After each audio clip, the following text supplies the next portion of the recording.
Tous les ans, il faut effectivement qu'on adopte le compte administratif. C'est un peu le compte de résultat de la communauté de communes.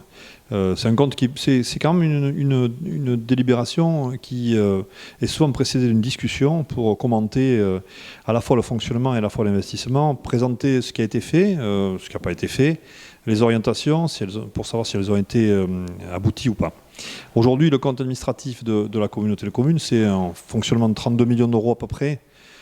C'est 16 millions d'euros d'investissement en 2018 et c'est une capacité d'autofinancement de près de 6 millions. Ça veut dire une santé qui est due d'abord à une dynamique du territoire et donc des ressources, mais aussi à une rigueur de gestion que la communauté de communes a toujours respectée pour permettre d'avoir un autofinancement important et d'avoir recours à l'emprunt comme on doit le faire, et comment il faut le faire, mais aussi le moins possible.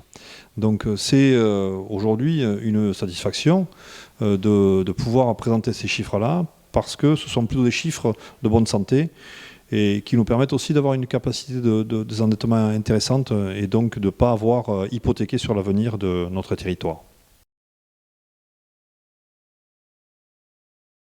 L'activité développement économique, c'est le cœur de compétence de la communauté de communes. Donc avec un service développé qui est à l'écoute des entreprises.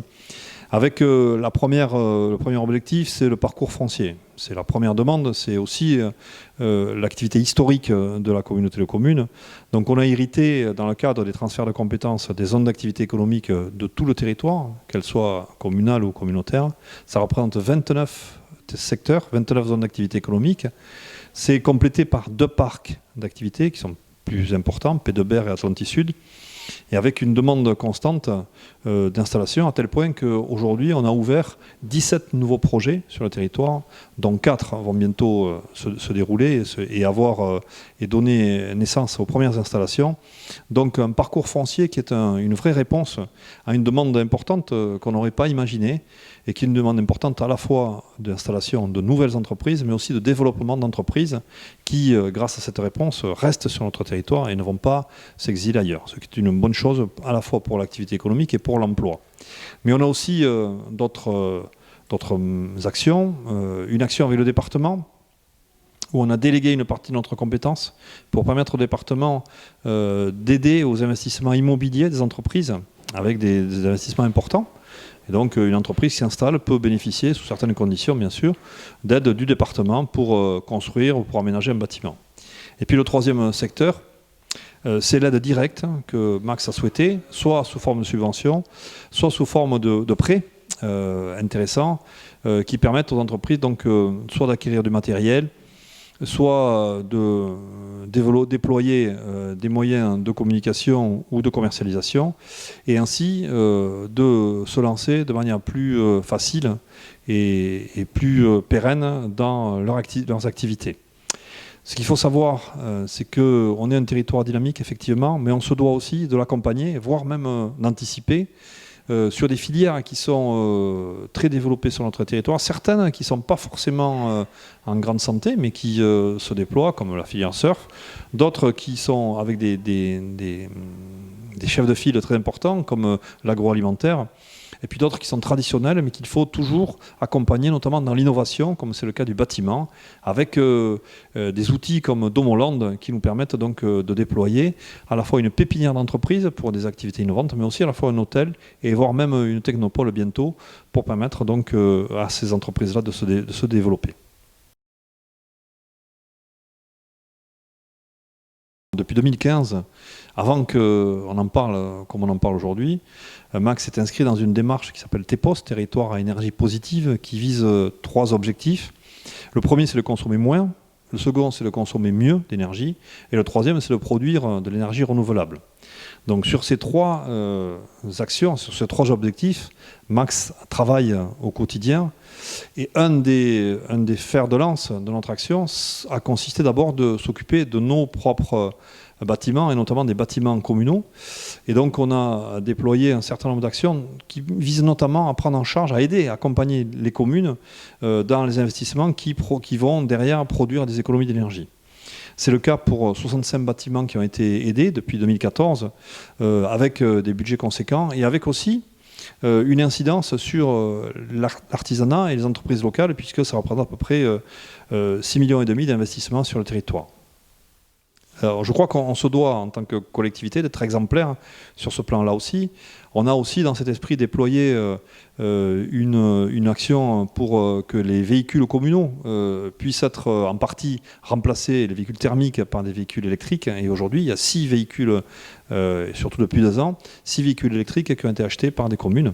Parce qu'on s'aperçoit qu'en fait, l'usage du véhicule électrique correspond bien à l'usage des véhicules communaux qui font en fait des petites distances chaque jour et en fait qu'on garde très souvent, très longtemps parce que justement ils ont peu d'usure.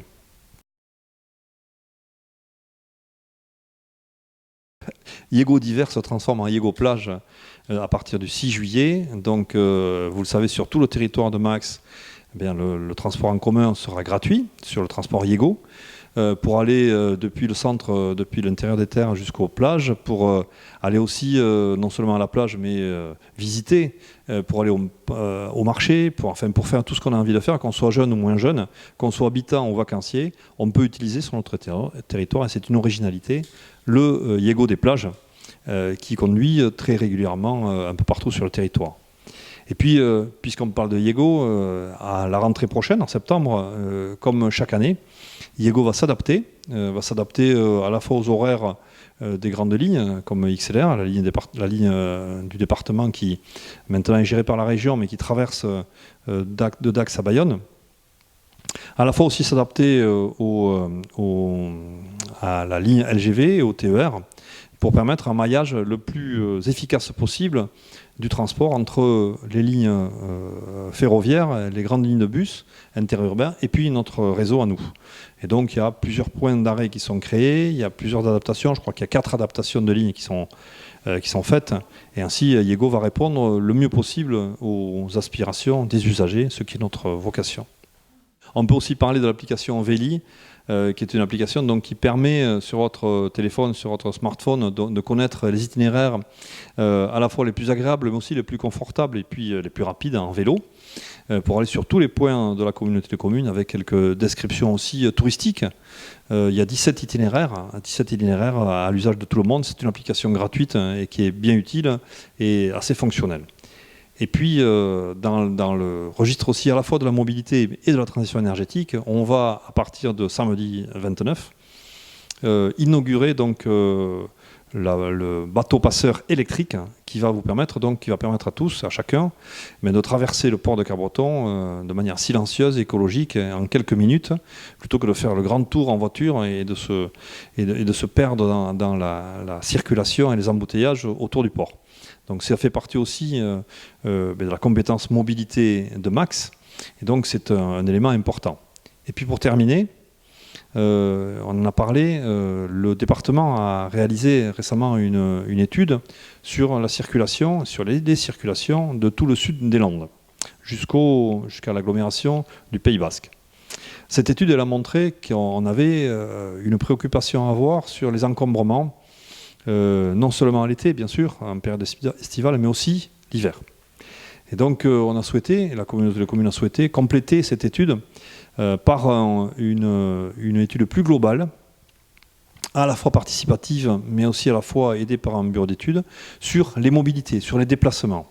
Que ce soit des déplacements professionnels ou que ce soit des déplacements de loisirs, que ce soit des déplacements par l'automobile ou d'autres.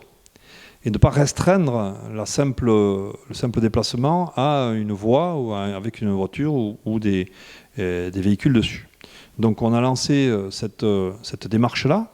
Le 4 juillet, à TOS, on aura donc une réunion publique qui va permettre donc, de connaître les attentes, les suggestions, les idées des usagers, les préoccupations, de les partager aussi, et de lancer donc une démarche participative sur cette question-là, qui sera certainement une des questions les plus importantes de l'avenir proche de notre collectivité.